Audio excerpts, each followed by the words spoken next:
Good evening, everyone. We've left a couple of minutes of delay to allow finishing teaching at this point in the day to join us, but I think we're there now. My name is Guy Orphan. I'm one of the Deputy Vice-Chancellors at the University, and it's one of the perks of the job that the people in my role get to introduce inaugural lectures in the University. We get to hear our stars perform. Welcome to you all here tonight, and thank you for coming out on what is a classic Bristolian winter's evening. Let's hope it leads to greater things later this evening. But thank you for making the effort, and welcome particularly to family and friends, particularly to Tom's parents who are here in the audience, and to the many and varied friends and colleagues, students and visitors from outside the university who have joined us. Your presence is most appreciated. And welcome too to this venue, which is a relatively new one. I'm not sure we've had an inaugural lecture in this particular lecture theatre. It's a new one, only came into service this term and is part of a much bigger investment in the humanities elsewhere and next door, which is not quite finished but is nearly ready to go. So our job tonight is to join with Tom in celebrating his elevation to a professorship in the summer of 2017. It takes a little while to organise these things. Mine definitely took longer to organise, and it was nowhere near as good as this one. So the other job here is to allow colleagues in the university community, students and staff, but also visitors and indeed the wider public, which is particularly appropriate given Tom's own interests and activities. Tom is a relatively trailblazer in this faculty. That we have in this university, we have only relatively recently in our history adopted an academic career track which is focused on education and pedagogy rather than the research and other dimensions, scholarship dimensions, which are more traditional fare for this university. So Tom is the first professor on that pathway to reach the status of professorship through the promotions he's achieved, which is an opportunity for us all to reflect on that process and the benefits it's brought us as a university. He was, after gaining degrees at Liverpool and Oxford, he joined the University of Bristol in 2004 to a part-time role as continuing education organiser for English, responsible for some short courses and a diploma in creative writing, which the English department had inherited from the continuing education department, a department we no longer have, indeed we closed just over 20 years ago. His career has been somewhat unusual in that respect, so less orthodox, and indeed in my research for his this evening I discovered that he's taught at an institution that I'm absolutely sure no one else in the room will ever have taught at, indeed few will have heard of, the High Mountain Computer Institute in northern Pakistan. But I'm sure there'll be mention of those days later on. So he has had experience and exposure to learning environments in a wide range of locations and venues, and particularly outside the walls of the conventional university activity, which is clearly why he's such a valued member of our community. In 2008, having arrived here in 2004, in 2008 he led the creation of a part-time BA in English Literature and Community Engagement, ELSI for those of you who prefer acronyms, which is taught one night a week and has recruited an extraordinarily wide range of students who stand out from the crowd in graduation ceremonies in that they come from a whole range of backgrounds and indeed a particularly wide range of ages, from 20s to the 70s, to their 70s. You'll hear some more about that tonight in Tom's lecture. In 2013 he worked with colleagues Josie McLennan and Richard Pettigrew to set up the Foundation Year in Arts and Humanities, which has recruited a much wider series of community of students through that one-year programme, which has given the opportunity to students without formal qualifications to join the university community and make a success of it. It's led to a significantly widened and changed makeup of the student body in the faculty, which is very welcome indeed, and the Foundation Year concept is now rolling out to other disciplines across the university. Tom's work in this area was the inspiration for the book he wrote with Josie and Richard, and which was published last year, called Who Are Universities For?, available still from good booksellers, including Amazon, which I wouldn't necessarily put in the same sentence as the word. Moving swiftly on.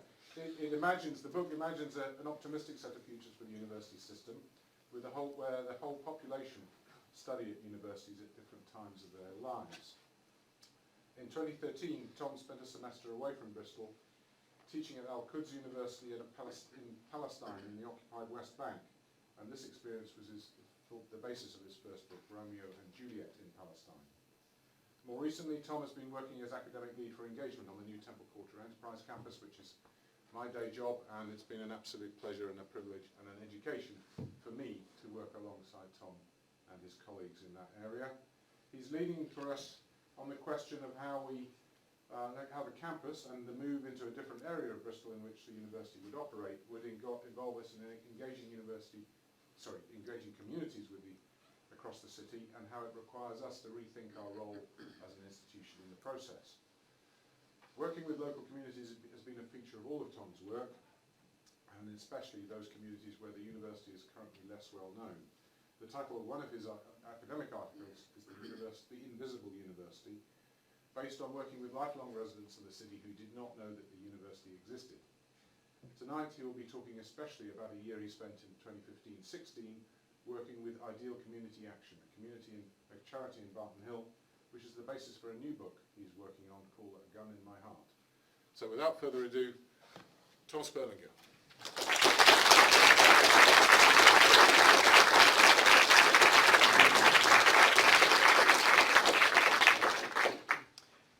Well, good evening. Thank you very much to Guy for that generous introduction. And thank you to all of you for being here this evening. It's very moving for me to see so many people who I've known at different points in my time in Bristol. And thank you also for being here when I know there are other things going on in the world that may be occupying at least a little bit of your brain space this evening. I know at least a few people have suspended campaigning just for long enough to be here this evening. I'm very grateful for that. Recently I was talking to an academic at another institution who I've known for more than 10 years, and who I've always assumed was, like me, from a relatively privileged background in the south of England. And I assume this because of his accent. When I shared with him that that was my assumption, he laughed and told me that actually he was originally from the north of England, and that his distinctive regional accent had sort of worn away during his years as an undergraduate at Cambridge. Now, there are different ways that we might interpret that story, and I don't want to simplify it too much. There are ways in which people joyfully acquire a new accent, new ideas, a new sense of themselves sometimes when they go to university. But I want to use it to frame the things that I'm going to talk about today, because a kind of version of that story has lingered throughout my time in universities, and particularly working with students who are sometimes older or coming from backgrounds where fewer people have traditionally gone to university. And it's also sort of quite resonant with some of the experiences, for example, that Diane Ray, a sociologist, has highlighted in her work on working class students' experiences in universities and in various studies of race in the academy. Why is it that we sometimes almost literally require people to lose their voice when they enter higher education, with all that implies? Why is it that a student or anyone else should feel that the university and their own community are almost separate worlds, and that they need a different identity or a kind of shield when they pass from one to the other, which makes it sound almost like a certain kind of science fiction? The traditional format of the inaugural is that it's a celebration of a research career and of the particular contribution to knowledge that the speaker has made. And as you've heard from Guy, my trajectory to that's been different, although there are other professors on what we call Pathway 3 here, which is the pathway dedicated to education and pedagogy. It's been a relatively new thing, and a relatively new thing in this faculty. And so I've approached this lecture a bit differently today, just to sort of reflect the nature of the work I've done. And I want to do two things, really, one of which is to celebrate the value and pleasures of teaching. And the second is to think about why adult education remains a vital part of any university's endeavours. So you heard a little bit from Guy about a sort of sketch of my career and how I ended up here. And it's perhaps worth talking a little bit about the kind of tradition that I inherited in the role that I took on here. So I arrived in 2004, and that was just 6 years after the university's Department for Continuing Education had closed in 1998. Part of a kind of moment in the 90s where a lot of those departments closed across the country. And from the 1920s to the 1990s, so for most of the 20th century, universities like this one had been what was called responsible bodies, who were charged with providing adult education to a whole region around them, and so which took them kind of quite far out of not just the kind of area of the university, but actually out of the city as well into the region. And that tradition was at various points called continuing education, lifelong learning, but in its original form had been called extramural studies, which literally meant teaching that happened beyond the university's walls. And in some sense that tradition stretches back further still. So in June 1874 there was a meeting in the Victoria Rooms, which is just about 5 minutes from here and is now where the Department for Music sits. And the aim of that meeting was to establish what was then called a College of Science and Literature for the West of England and South Wales. And there were a group of people in the room who were local citizens and educationists from across the country.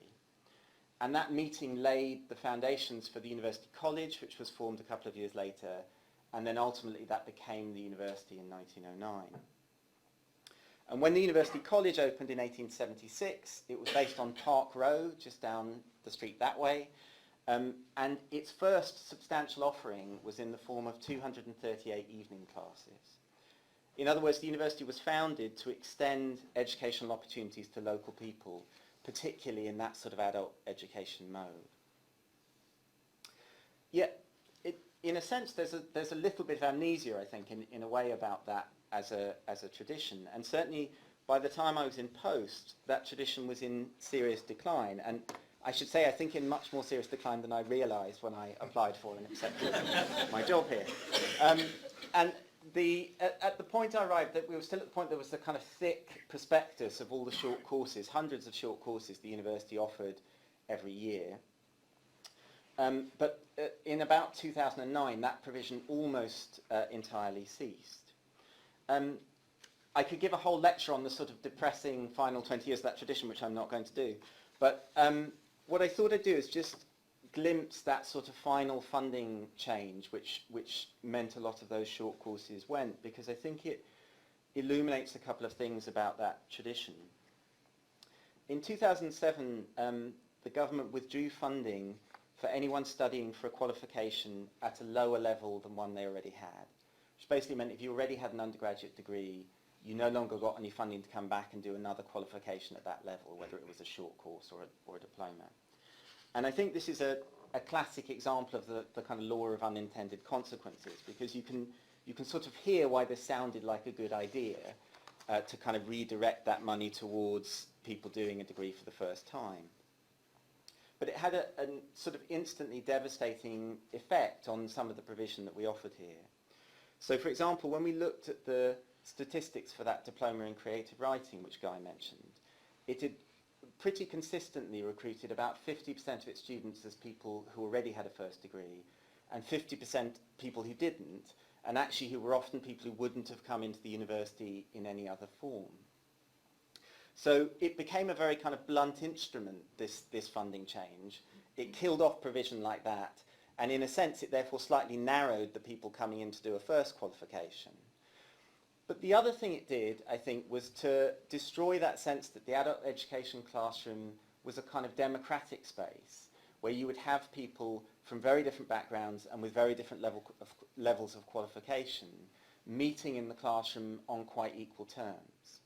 And I've been really struck that the whole kind of drift of education policy, not only in higher education over the last 30 years, has created classrooms where increasingly we all meet people who look a bit like us, have been through a similar kind of life journey to us, are studying for the same level of qualification for us, and so on. And that sense of it as a kind of societal meeting point has withered away a little bit. So that extramural tradition has been critiqued in various quarters, and like all these things, it wasn't perfect. But I think what's really important about it in terms of the things I wanted to talk about this evening is that at its strongest, it provided an alternative vision of the university as something that was not separate from the communities outside it. And that was partly, of course, because very often the courses were taught in the community itself. The other thing I think that was distinctive about it was a vision in which the education in universities wasn't a preparation for life and work afterwards, but was knitted in alongside it. In other words, this wasn't just about making the existing university accessible to a wider range of people, although that was part of the point. It was also a radically different structure for teaching and learning. E.P. Thompson, the historian who wrote a book called The Making of the English Working Class, and who's pictured here, taught extramural courses at Leeds University for many years. One of my favourite stories about this is that because he was a known communist, he was not allowed to teach history at Leeds. But he was permitted to teach literature, since presumably someone imagined he couldn't possibly do any harm with such an innocent subject. In an essay called Education and Experience, this is what E.P. Thompson said about why adult education was important. In the good adult class, the criticism of life is brought to bear upon the work or subject under study. Democracy will realise itself, if it does, in our whole society and our whole culture. And for this to happen, the universities need the abrasion of different worlds of experience in which ideas are brought to the test of life.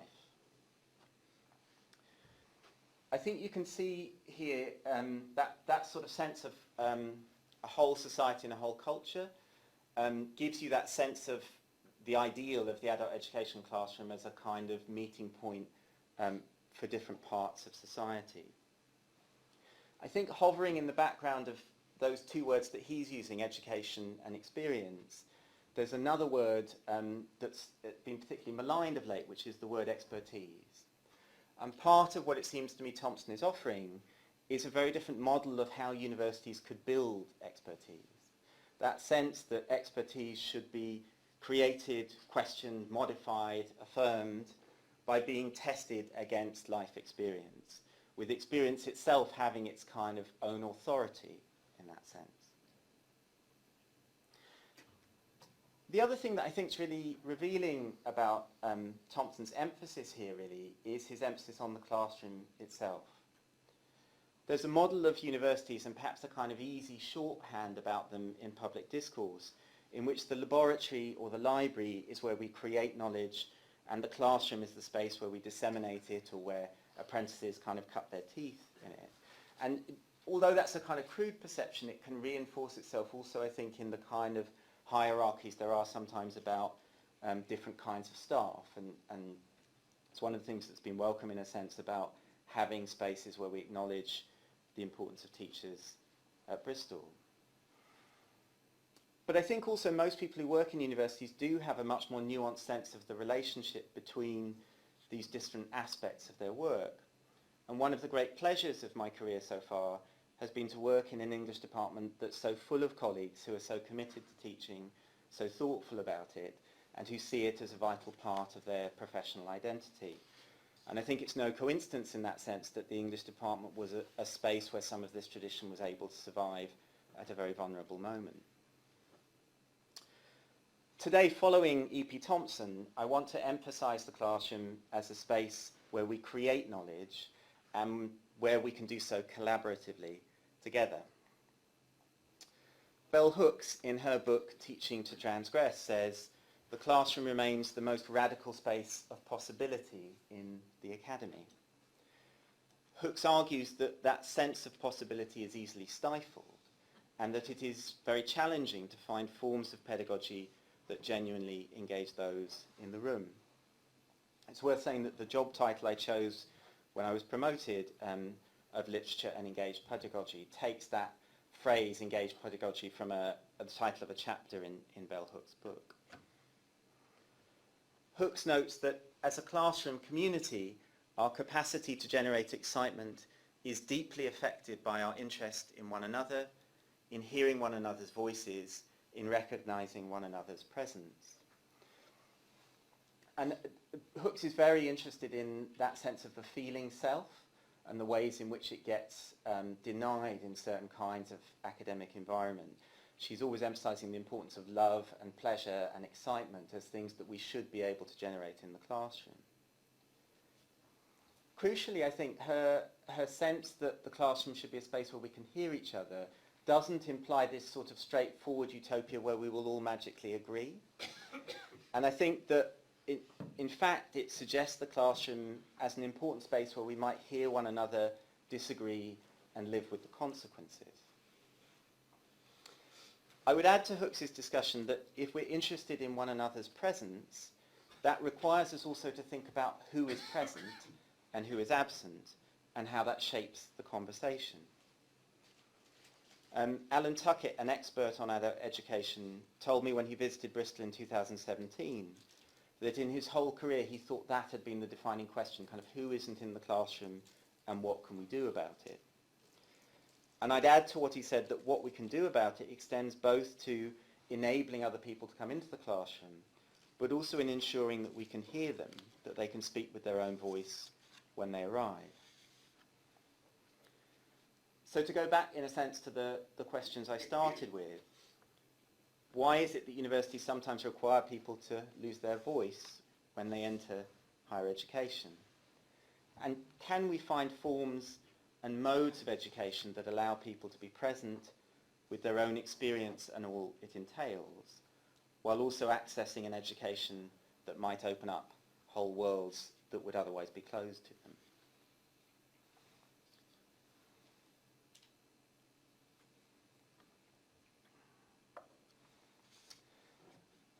So as you've heard from Guy, a few years ago I spent a year away from the university working with a charity in Barton Hill called Ideal Community Action.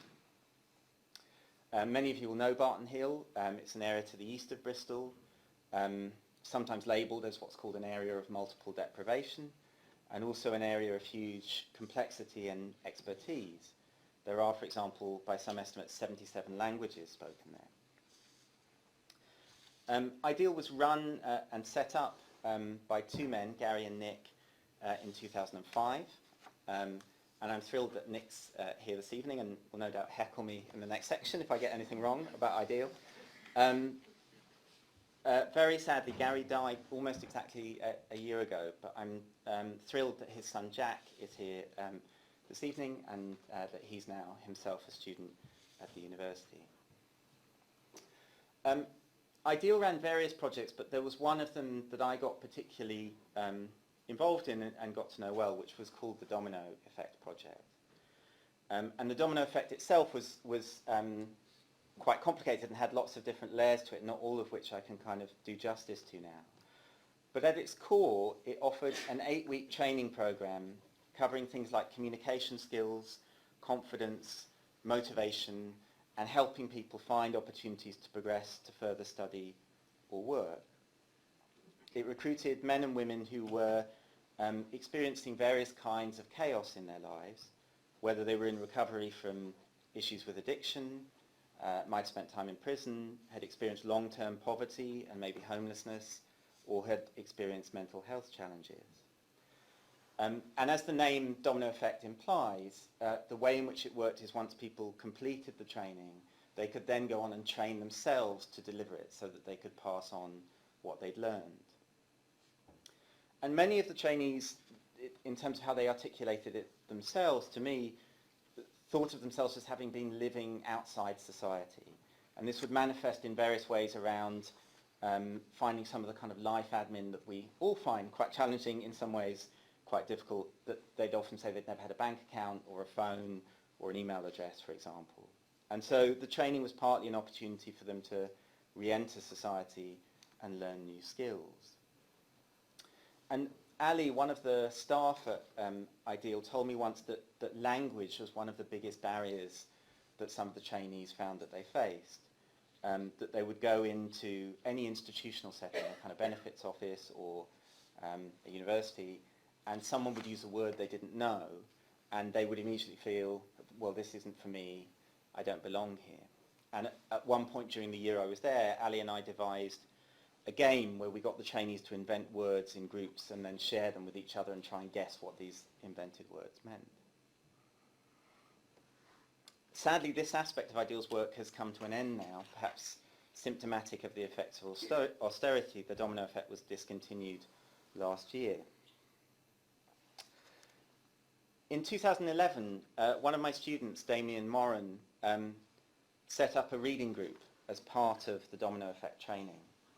And Damien's pictured just under the punch bag in the corner there. And this gives you a glimpse of the main training room at Ideal.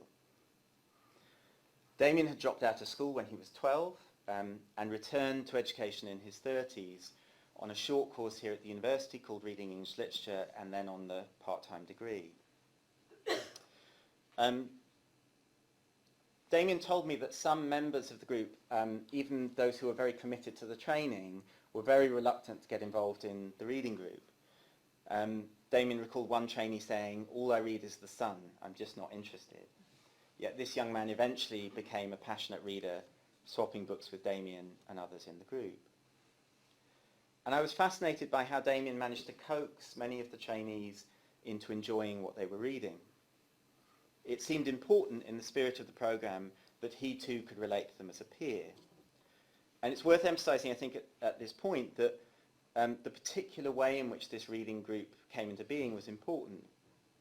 I later said naively to Gary, how did he think he would have responded if I had turned up and suggested a reading group instead of Damien? And Gary laughed and kept laughing for a little while. He explained that he'd already been quite sceptical about the idea when Damien suggested it, and that he probably would have dismissed it out of hand if I'd turned up instead.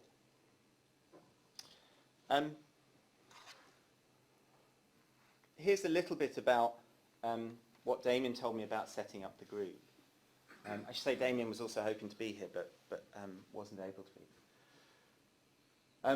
First, I would tell them a little bit about myself. I was making it clear that I'm the same as you. You have to say, I'm not here to teach, I'm not here because I'm a do-gooder.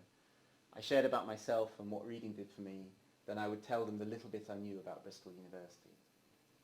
We were all of the same mind, that reading, especially poetry or a certain type of literature, was for a different type of person. It was for the middle classes or upper classes, and poetry was a very feminine thing, and anybody in this group would not admit to reading or writing, and I kind of felt like that as well. Most people who start on that first day, it's like they're learning to speak a different language. They just don't speak like that.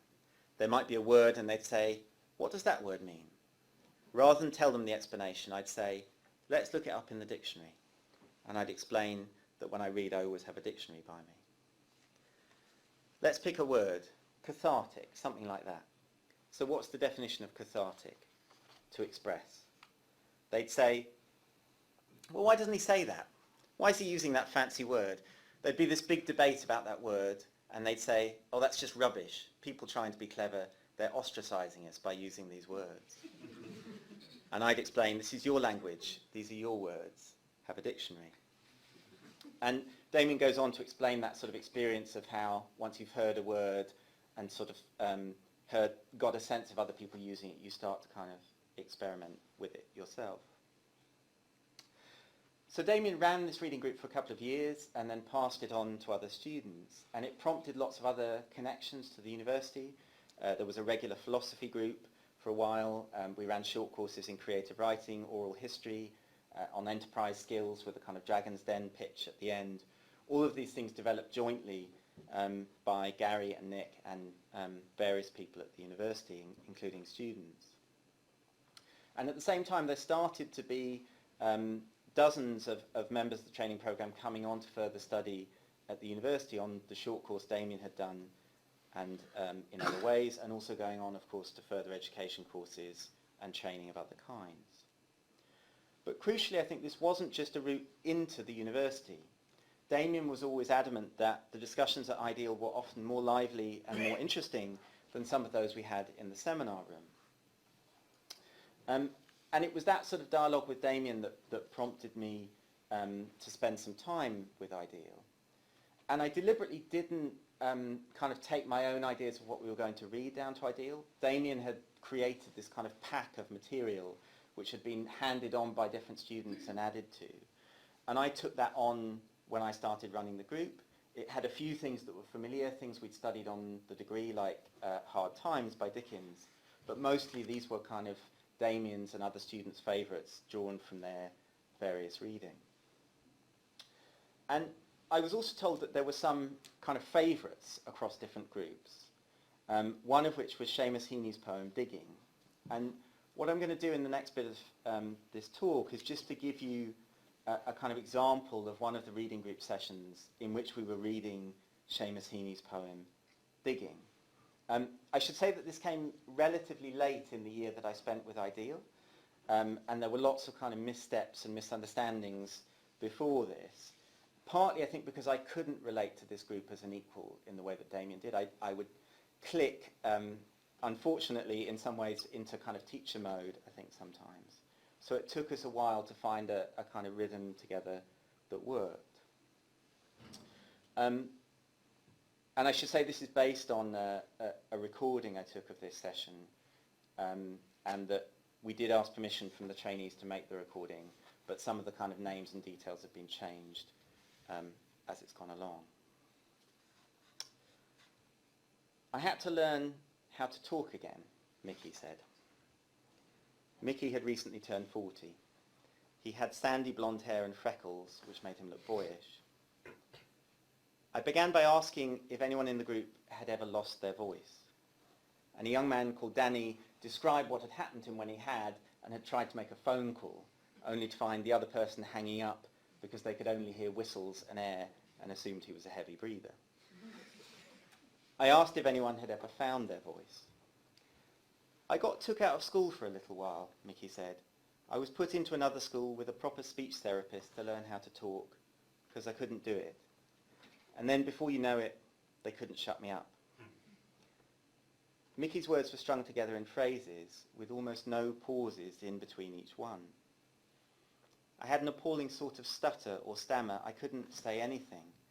I knew how to speak, I just couldn't do it. It was very frustrating. They let me go back to school the next year. People laughed at me, and that makes it worse because you're more nervous and very uncomfortable, and it has a massive effect. And he talked a bit about the kind of tactics he took to kind of get round this when he wanted to say something. The discussion livened up a bit after Mickey had talked about this, and it helped to have a woman called Emma sitting in the group who had herself come in through the training but was now working at Ideal. The second week's reading included the Seamus Heaney poem, Digging, which Emma told me had been a favourite among past groups. Jackie, who was in her late 30s, had scowled through the first group the previous week and had a baseball cap pulled deep over her forehead. Danny was the youngest member of the group. He was 19 and sat with his legs sprawled sideways off the chair, but talked in hesitant questions, and he offered to read the poem aloud. Digging. Between my finger and my thumb, the squat pen rests snug as a gun. Under my window, a clean rasping sound when the spade sinks into gravelly ground, my father digging. I look down, till his straining rump among the flower beds bends low, comes up 20 years away, stooping in rhythm through a potato drills where he was digging. The coarse boot nestled on the lug, the shaft against the inside knee was levered firmly. He rooted out tall tops, buried the bright edge deep to scatter new potatoes that we picked, loving their cool hardness in our hands. By God, the old man could handle a spade, just like his old man. My grandfather cut more turf in a day than any other man on Toner's bog. Once I carried him milk in a bottle corked sloppily with paper. He straightened up to drink it, then fell to right away, nicking and slicing neatly, heaving sods over his shoulder, going down and down for the good turf, digging.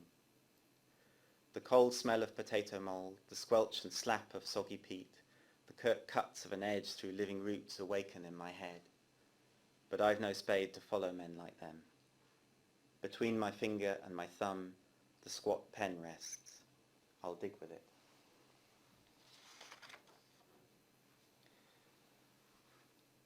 Danny said that he found the poem harder to read than he'd expected.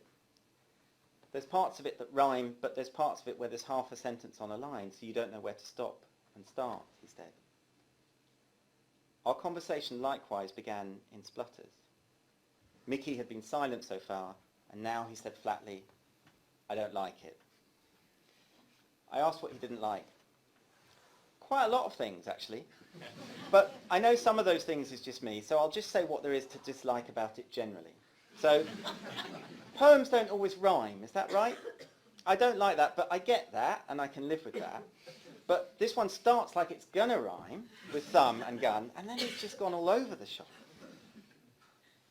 We all laughed. The slow pace of Mickey's speech sometimes sounded like he was mocking us, but every time I thought he was joking, I'd be pulled up short by the sincere expression on his face. Is there anything else you don't like about it? There's lots of things. Mickey explained that he didn't like how the poem seemed to build into a rhythm with stanzas that were 3, 4, and 5 lines long, but then became random again. Everything you said is really helpful, Mickey, I said, and we'll come back to it, and here I was trying to sort of nudge the conversation in a different direction. Jackie, I said, can you say a bit about why you like this poem? Jackie looked embarrassed. I didn't like it, she said. Jackie explained that she thought the poem was a bit too transparent. He's just worrying about his masculinity in that, isn't he? I said that was important, and I decided to try a different tack. So what's digging like? I said. How do we imagine the spade would be, for example? About waist height, a bit more, Danny said. So then what kind of physical work does digging involve? Putting it in the ground. How? And at this point I stood up and tried to demonstrate what they were describing. We slowly constructed the process of each small movement, putting your foot on the spade, leaning over, and digging. And that sort of quickly fell into a conversation about how quickly any of the digging is happening, and this sense that it could only be happening quickly if it was something that you did every day, if this had become an activity that you were so used to. And Emma, for example, pointed out the line, by God, the old man could handle a spade. When we finished that discussion, there was a pause, and Mickey turned to me and said, can we read it again?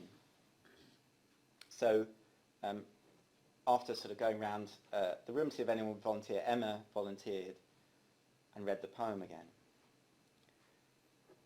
I like it a little bit more now, said Mickey.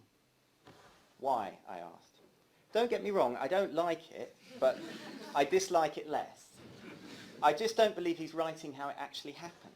I don't think he was writing and he got distracted by the noise. I just don't believe that's what happened. We talked a bit more about the rhythm of the poem, which had been clearer as Emma had read it, and someone speculated that it was designed to sound like the rhythm of digging, with quick, regular sections followed by irregular patches. I said that I'd read somewhere that Heaney used to start any public reading he gave with this poem. Oh, so it was like his signature dish, Mickey said. Oh, good on him, I kind of like that. Mickey was warming up now, even if he was adamant that he didn't like the poem. Can you tell us, he said, because I'm wondering. I don't know if anyone else is. I know he's just died, but people must have had the opportunity to ask him, Seamus, what's this all about? If he was alive, I'd ring him and I'd say, dude, I'm not being funny, but I'm not having it. What would you ask him? I said tentatively. I'd say, tell me what you were trying to say. But mightn't he say, it's all there in the poem? I asked. I'd say, well, give me a clue, Mickey said. And he seemed to be relenting for the first time, as he said, but we're kind of on to something, aren't we? And we talked a little bit then about how the story might be different if you heard it on the telephone, if it was just kind of factual details that were being relayed. And then we talked a little bit about this way in which in the poem there's a sense of the poet trying to kind of live up to expectations. And from that we sort of wandered into talking a little bit about work and people in our family doing work. And I asked if the poem reminded anyone of anything. And this is what Jackie said. My dad, Jackie said, he'd done body work on cars, rubbed the sides of doors down with, well, not his bare hands, because he had sandpaper, but it was mad watching him work. He knew exactly what he was doing, the speed, the strength. He would pull parts out of cars with his hands, not use machinery, he would just do it. He was like, not to sound too cheesy, but he was like he was at one with a car. He knew what he was doing with a bit of metal, you know what I mean? He still does now. But I used to love watching him do that stuff and the filling work, filling all the cracks and that in. That's proper work. He could take a phone call and have a fag and still be doing it without slowing down. One of the things that's kind of interested me about this set of comments from Jackie every time I've gone back to it is the way in which it seems almost like a little prose version of Heaney's poem, with very similar kind of layers of memory and mood and reflection and description. Some of the others in the group gave their own examples of work, and then Jackie spoke quite softly. You've got me thinking about work now, she said. Yeah, work is good. When someone's good at it, or when you're good at something, it feels nice. I was a carer, and I'm just thinking, we had to work in pairs, and you'd get someone come through the door who you was working with, and you'd think, oh my God, because you knew you had no rhythm with that person. But with someone else, it's like, you know what you're doing, and you're efficient, and it's got its own rhythm. And we talked about the way in which this sounded like two musicians improvising together. I decided to read the poem aloud again. Although I knew Digging Well and had read it several times before the session, it was as if each word reverberated this time, so I was hearing it anew. Yeah, said Mickey, exhaling deeply when I'd finished. That was a lot better then. Jackie said slowly, I like it, and we all laughed at her concession. I've thought about it more, she said. I thought it was an easy read, but I hadn't really read it, if you know what I mean. I managed to visualise a lot of stuff this time. How are we doing, Mickey? I said hopefully. Do you like the poem yet? The thing is, he said, as much as we're finding all these good things about it, I'm finding a few other things that aren't quite so good. Go on, I said. I'm guessing this guy's Irish, born during the war, and he's lived pretty much through his own local war.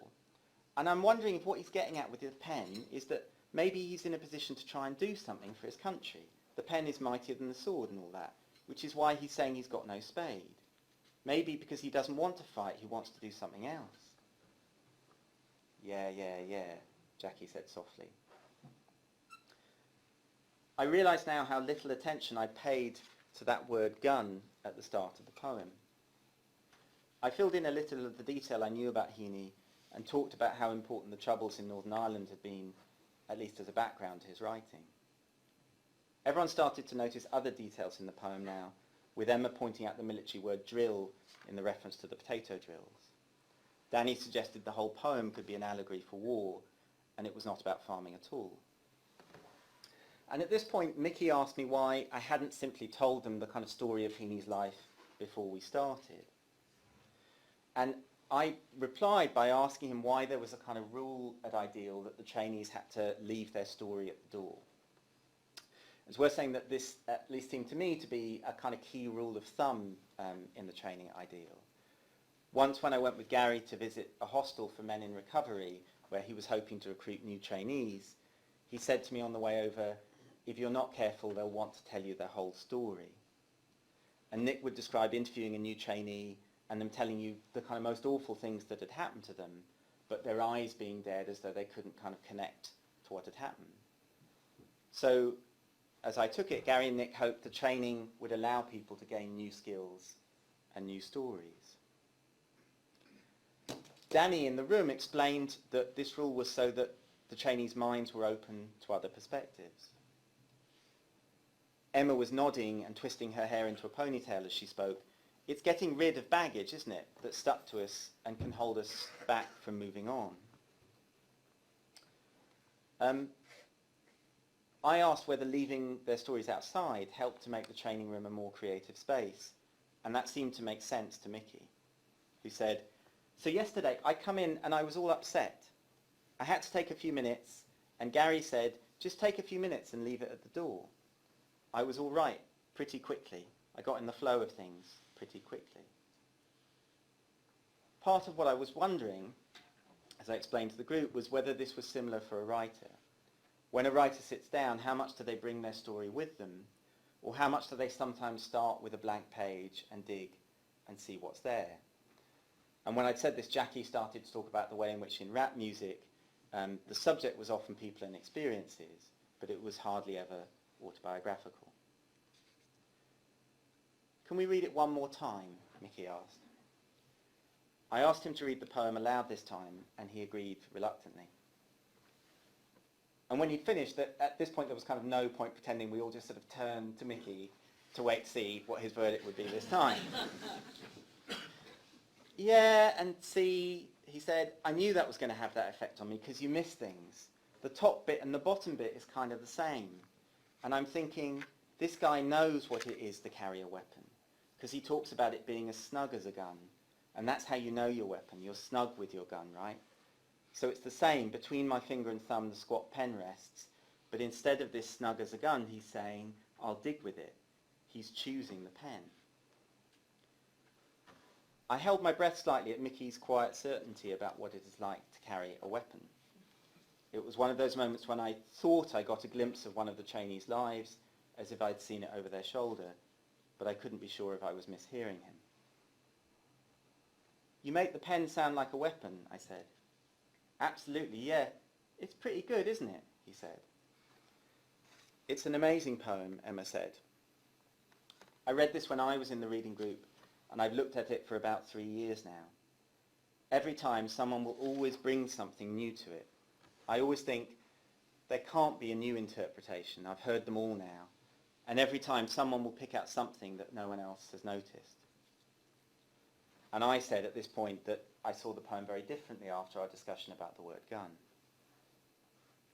And there were a couple of minutes left at this point, and I was sort of in that position of not really wanting the discussion to end.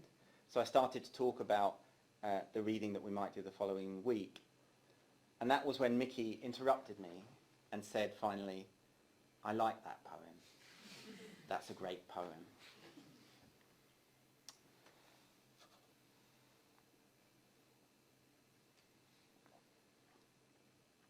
I imagine many of you who spent time in classrooms of various kinds will recognise the sort of excitement and the sort of terror, in a way, of this sort of session.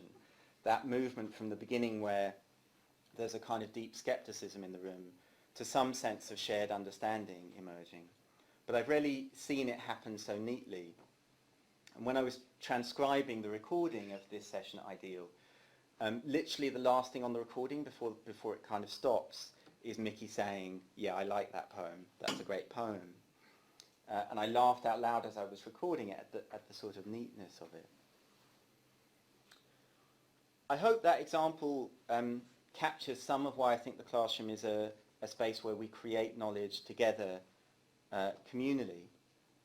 We talk often now in research about something called co-production, this sense that academics work with communities outside the university to kind of build knowledge together.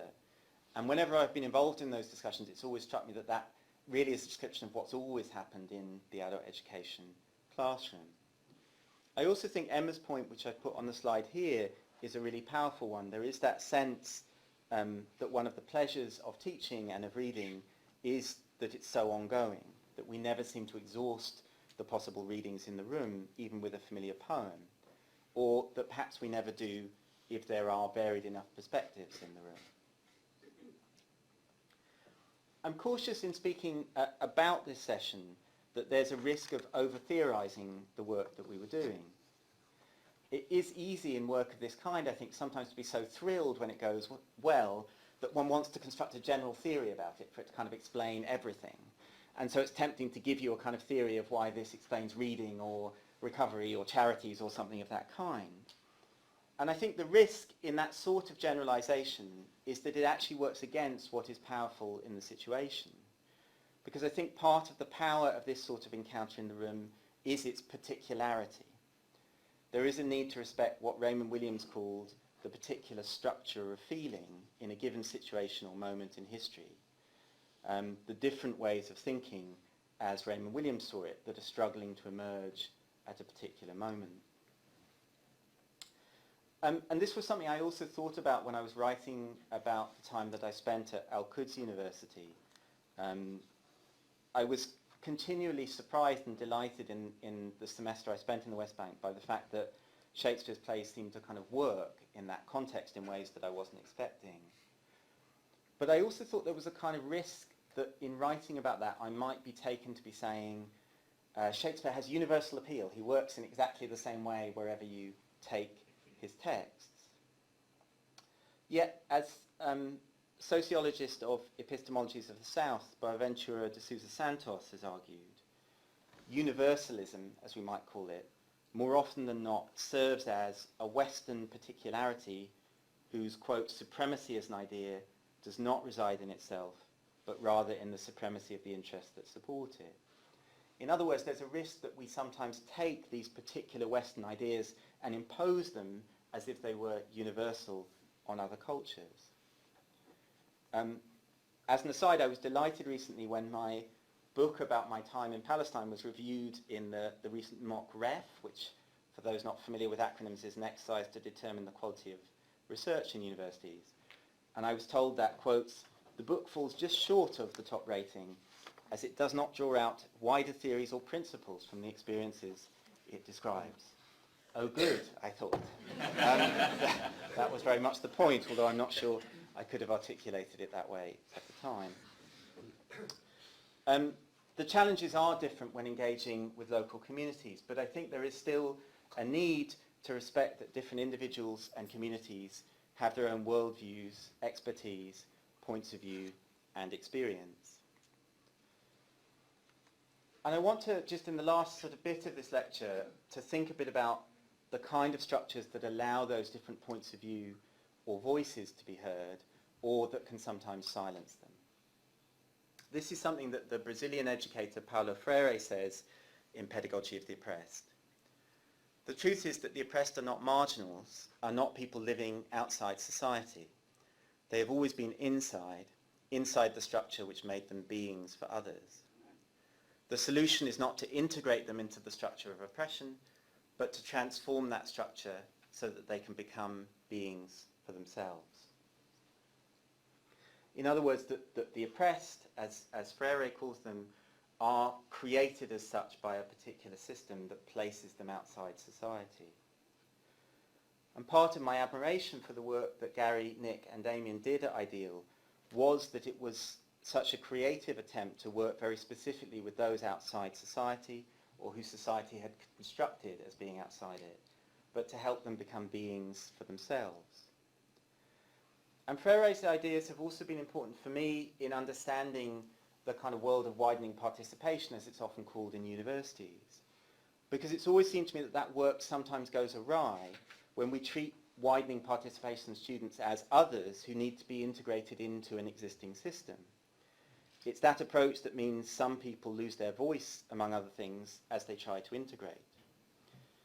And this is where I think the extramural tradition is powerful as an alternative model, as a way of holding open a space where the university exists outside its own walls, and yet in which individuals still come into the university when they join the extramural class. There's a continual interchange between what it means to be in and outside the system.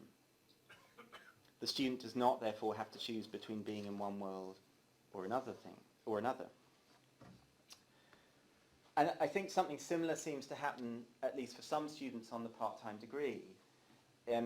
Some students, including Damien, have articulated feeling very much on the fringes of the university when they join that degree and kind of uneasy about their relationship to it. But one of the interesting things about them initiating a community project is they're then often in the position of representing the university to another group or community. And in subtle ways, I think that does start to change their own sense of their relationship to who or what the university is. We sometimes slip into a little bit of a myth in public discourse that university participation has now expanded to such an extent that it's the norm in our society. But it's worth emphasizing that it's the norm only in some communities, and that expansion has been achieved largely but not only by greater participation from existing groups. more of the same, to put it crudely. I overuse this map, but make no apologies for that. This is a map of Bristol by levels of participation in higher education. In the deep blue areas, including where we're sitting, as many as 99% of 18-year-olds go on to higher education. In the deep red areas, it can be as low as 5%.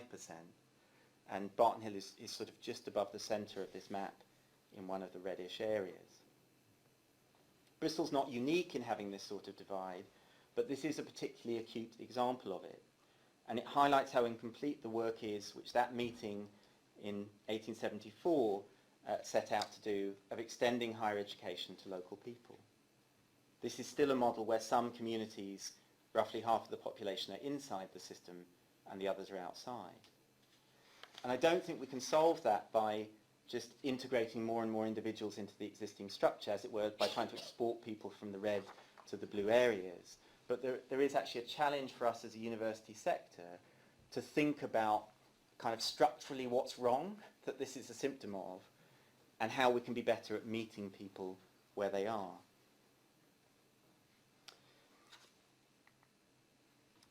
What role is there in all of this for literature and for art?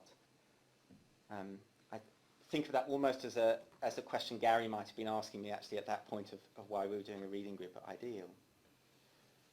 This is a quote from Raymond Williams, who, like E.P. Thompson, was an extramural tutor, and I think that teaching similarly influenced his thinking. Art is ratified in the end by the fact of creativity in all our living. Everything we see and do, the whole structure of our relationships and institutions, depends finally on an effort of learning, description, and communication. Thus, the distinction of art from ordinary living and the dismissal of art as unpractical or secondary, a leisure time activity, are alternative formulations of the same error. The arts, like other ways of describing and communicating, are learned human skills, which must be known and practiced in a community before their great power in conveying experience can be used and developed. I love that Williams explicitly mentions institutions here, and I do think there's extraordinary creativity required to make institutions work. I got that kind of intimate glimpse at Ideal of the sheer kind of hard work it took to set a charity up and keep it running, and the creativity needed to keep engaging the various people that Ideal engaged. Similarly, some of the most creative work I've seen happen in universities has been by professional services and teaching staff, sometimes in roles that were not fully recognised and not glamorous, but which were essential to keeping open various spaces of possibility within the institution. That sort of work is not the same as writing or reading a poem, but I've come to think that it's from the same family of skills. I like too that Williams makes a similar point to Freire, that art is not outside ordinary living, but has always been more intimately inside it than we usually allow. Indeed, by placing art outside ordinary living, we risk missing, mishearing, misunderstanding much of its power. We also risk making ordinary people feel as if they are outside art. Part of the surprise to the reading group I described seemed to be in finding themselves inside the Heaney poem in various senses. Part of what I take it that Gary and Nick meant when they asked trainees to leave their story at the door was that they would be able to gain insights in the room into other parts of themselves or other ways of being, that they would no longer be stuck in the same story, which was often in some cases a recovery story. If Mickey's movement from scepticism to affirmation of the poem was sincere, and always with Mickey I struggled to read his tone, then it represents, I hope, not an acquiescence on his part to my insistence on the poem we were reading. Perhaps he was tentatively, or for an hour, feeling that he was also part of the story that Heaney was telling. And that isn't to say that Heaney's story was the same as Mickey's. To affirm that you are part of a story in a poem or work of literature is not necessarily to say this is my story, or this is about me, or I recognise myself in this. It is also to say I am part of this effort of learning and description and communication which this work of art represents. I can add to or learn from it. I just want to finish in a way by extending that theme of thinking about kind of practice and creativity, to think about the kind of relationship between quite practical acts and sort of more utopian ways of thinking about alternative futures. And I want to do that to begin with by just saying something a little bit more personal about my job here and the time that I've spent at the university. I was appointed to this role just over 15 years ago when I was 24, and I started to calculate what percentage of my life that means I've spent in one institution, and then I stopped and decided that was not a track I wanted to go down. I've had an academic role here, but one that has been very particular and very practical in its nature. And in the nature of adult education, it threw me very early on into learning about budgets and institutional politics and funding changes and government policy. I've been aware sometimes acutely of the stresses of institutional life. And for example, there was a moment 10 years ago when I watched other colleagues in continuing education sadly lose their jobs and knew that that was very close to being my experience. But I've also been given a genuinely creative space, a space of possibility to remake some of that adult education tradition in new ways here alongside others. Working in adult education makes you aware of luck and the different ways that circumstances shape our lives. One of the pleasures of the job I've done has always been interviewing new applicants who want to come into the university and them talking about kind of how their life has got them to this point and the way in which they want education potentially to take them somewhere slightly different. Because I got the job I did when I did, which was a stroke of luck, I think, I've grown up in this role and also found my own voice in it. And I can genuinely say that getting that job when I did is one of the luckiest and best things that has happened to me. One of the things that I've enjoyed about working in adult education and about being an educator is that these have always felt to me like both deeply practical and also utopian endeavours. Bell Hooks writes that the academy is not paradise. And apologies if I should have said spoiler alert at that moment. But learning is a place where paradise can be created. The classroom, with all its limitations, remains a location of possibility. Adult education, in its very existence, I think, is an acknowledgement that we live in quite an imperfect world. If as a thought experiment we could construct a perfect society, presumably it would have in it perfect schools that would prepare people for the rest of their life beautifully and prepare them to learn for themselves ever afterwards. We know that life isn't like that. People's schooling is often disrupted by a variety of circumstances, but also that we haven't learnt to build perfect institutions. Adult education is also an acknowledgement of our susceptibility to and ability to adapt to change, I think. It shows that we can change our minds as individuals and perhaps reshape our societies at however late a stage in their development. And I think in a sense that the points that Williams was making about and Thompson was making earlier about the need to test expertise against a wider community are relevant for the whole of a university's work. This is something I've thought a lot about in the work I'm doing in Temple Quarter, which involves me working with very different disciplines, with engineers, social scientists, entrepreneurs.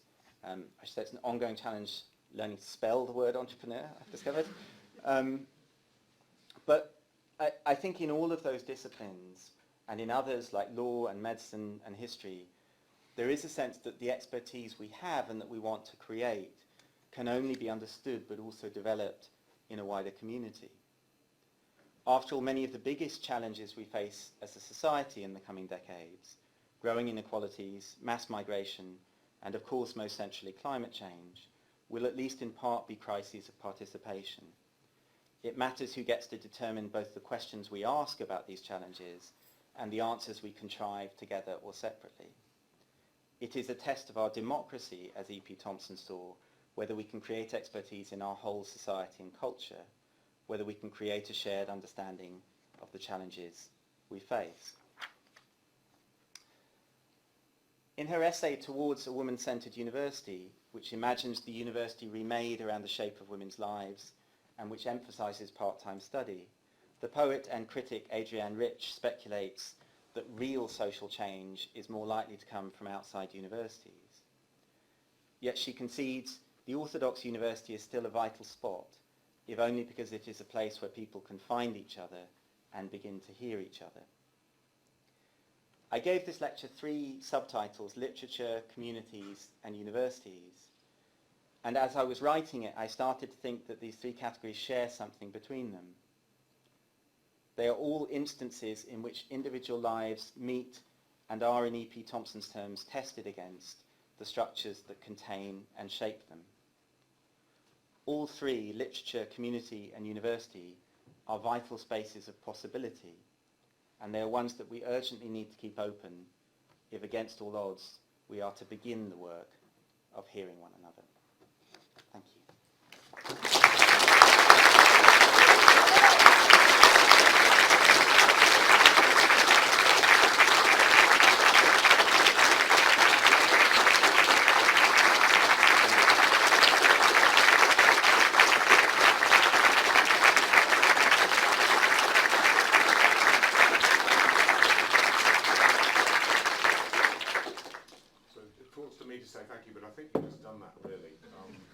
That's the longest round of applause I've ever heard at an inaugural lecture. I started by being a little bit flippant about saying this is one of the perks of the job.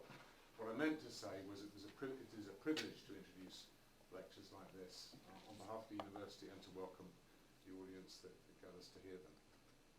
You know what I'm talking about. You just heard a spellbinding account of Tom's work and the way that it can and should influence this university and create value for society at large by forcing us to think as an institution, as a community, and about our place in the city and with the communities outside the walls of academia.